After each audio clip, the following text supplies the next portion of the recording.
اب چونکہ رسول اللہ با عظمت اور با وقار شخصیت ہے، 1,23,999 نبیوں کے اوپر گواہ بن گیا ہے۔ نبی 1,23,999 نبیوں کے اوپر گواہ بن گیا ہے۔ نبی سے افضل نہ کوئی تھا نہ کوئی ہے نہ کوئی ہوگا۔ تمام نبیوں میں نبی 1,24,000 کتنے ہیں نبی؟ 1,24,000 رسول کتنے؟ 313۔ اولو العزم رسول کتنے ہیں؟ 5۔ اور سب میں اعلیٰ اور سب میں جو اولا ہے وہ ہمارے نبی سرکار ختم انبیاء مرسل اعظم شفیع روز جزا مالک یسرین و بدلا حضرت محمد مصطفیٰ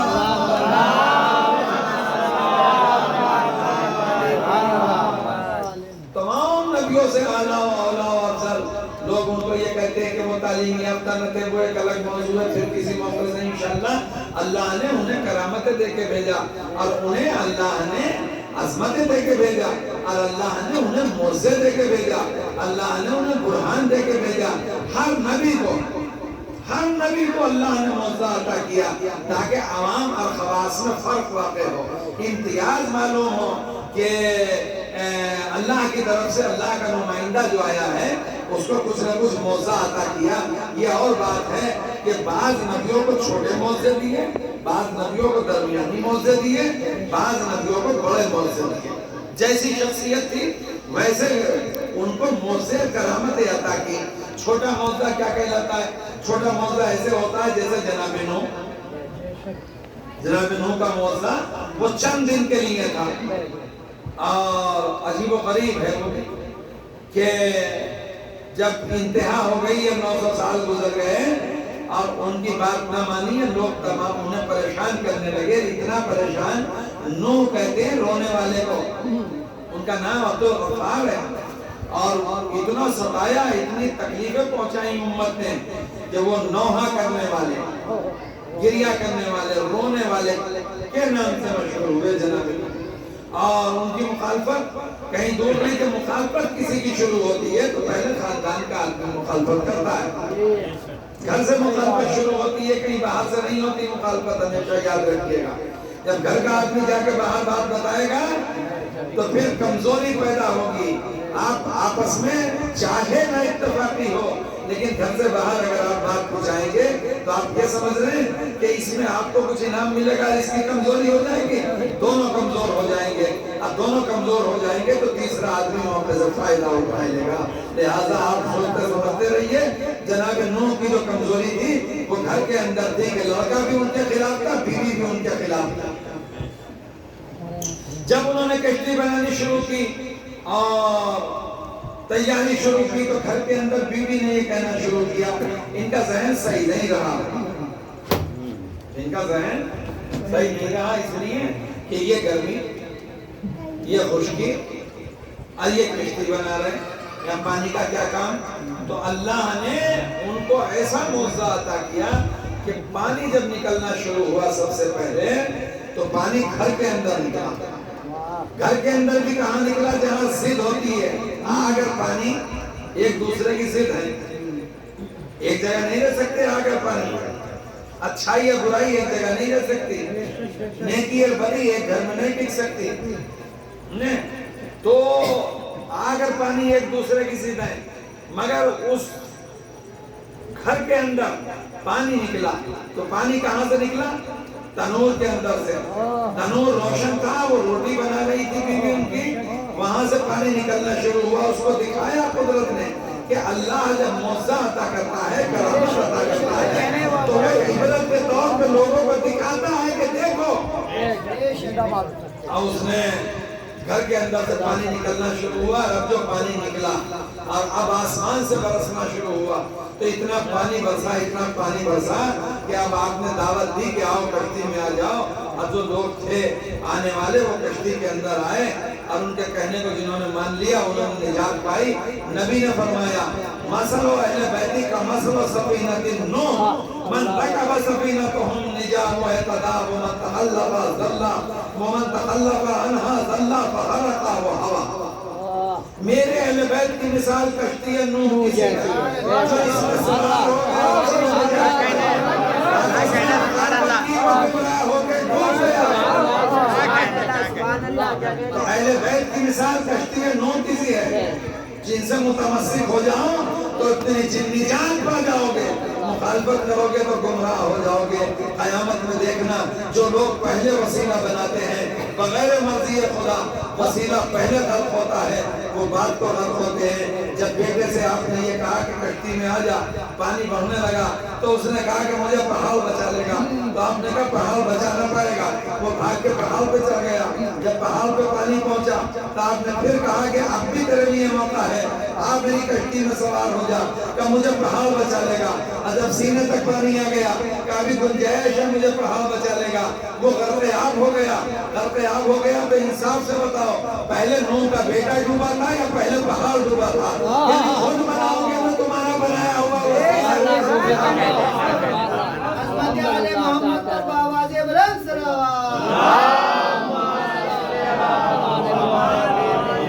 اس لیے خود نہ بنایا کرو، بنے ہوئے کو مانا کرو۔ خود بنانے کا حکم نہیں ہے، بنے ہوئے کو ماننے کا حکم ہے۔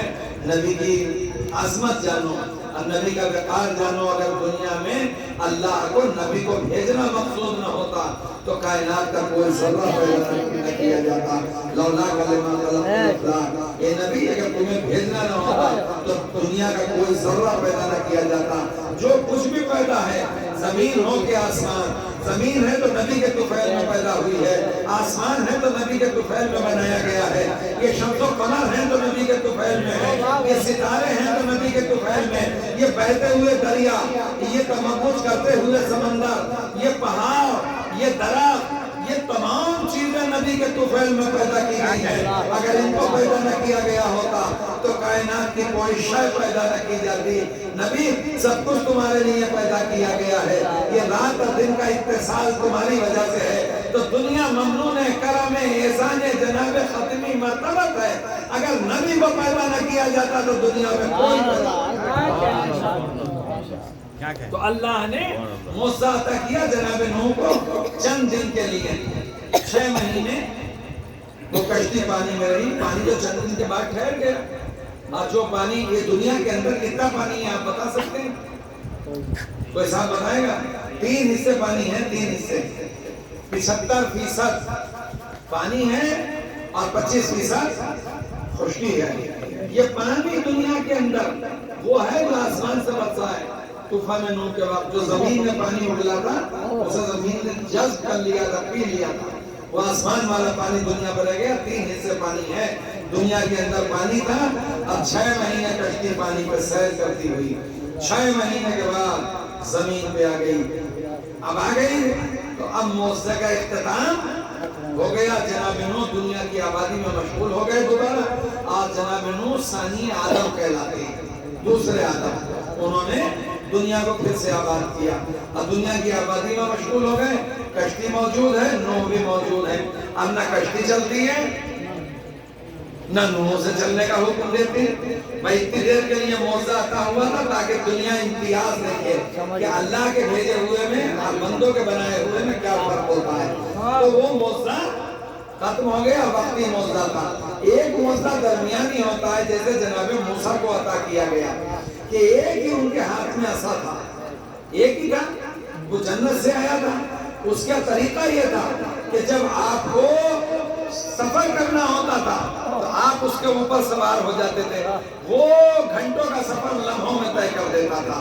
اگر آپ کو دھوپ محسوس ہوتی تھی تو اسے گاؤ دیتے تھے، وہ شجر سایہ دار بن جاتا تھا۔ بھوک لگتی تھی تو آپ اس سے میوے توڑ کے تناول فرما لیتے تھے، شکم سیر ہو جاتے تھے۔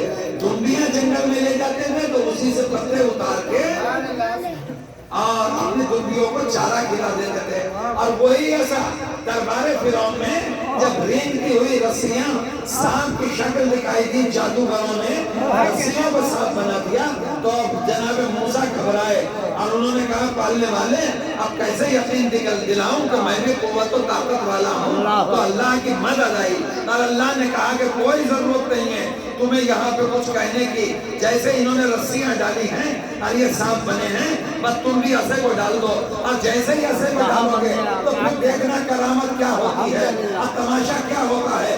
جیسے ہی آپ نے عصے کو ڈالا اور عصا اسلحہ بن کے چلا اور وہ ریتی ہوئی رسیوں کو ایسا چٹ کر گیا.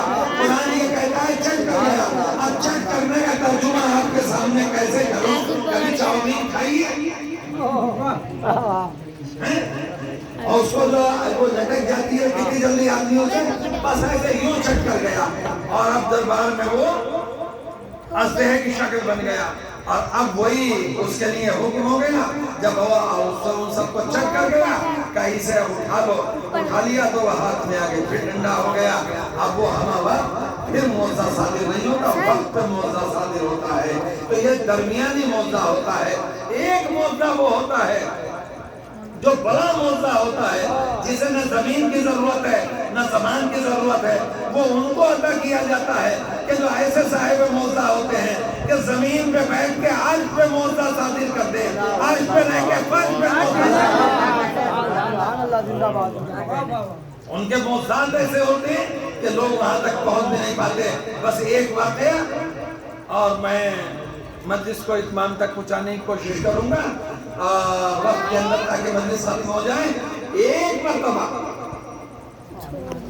نبی اکرم کسی جنگ سے واپس آ رہے تھے. اس جنگ کا نام اتفاق سے مجھے ذہن میں نہیں آ رہا کہ کون سے جنگ سے واپس آ رہے تھے. لشکر آپ کے ساتھ تھا 30,000 کی تعداد. آپ واپس آ رہے تھے, مدینہ ابھی دور تھا. کسی وادی میں آپ نے قیام کیا تو لوگ آئے. آنے کے بعد انہوں نے کہا آپ کے صحابی کہیے یا سپاہی کہیے یا رسول اللہ پانی ختم ہو گیا. پانی کا ختم ہو جانا عرب کے جنگل جہاں میلوں پانی نظر نہیں آتا. وہ تو یہ آپ ایسے علاقے میں آباد ہیں 2 رکعت نماز چھٹانے کی کوئی. آپ پانی کے احکام سیکھیے. پانی کے احکام, پانی کتنے قسم کا؟ 2 قسم ہیں پانی, ایک مطلق ایک مضاف. مطلق پانی میں ہوتا ہے جو بالکل خالص پانی ہو, جیسے یہ ہینڈ پائپ سے آپ کے لیے سے مطلق. مضاف پانی میں ہوتا ہے جس میں کسی چیز کی آمیزش ہو, جیسے حرف اللہ. بے شک جیسے یہ آپ مجلس میں وہ تقسیم کرتے ہیں بوتل, یہ مضاف ہے. اس سے نہ وضو ہو سکتا ہے نہ آپ اس سے نہا سکتے ہیں. یہ نہ کسی چیز کو پاک کر سکتی ہے نہ کسی چیز سے پاک ہو سکتی ہے. مطرح برابر بھی اگر اس کے اندر اجازت دے گئی تو یہ فوراً نجس ہو جائے گی. نہیں, وہ الگ احکام ہے طہارت و نجاست کے. اب میں اگر ایسے بیان کروں گا تو مسئلہ پھیلتا چلا جائے گا.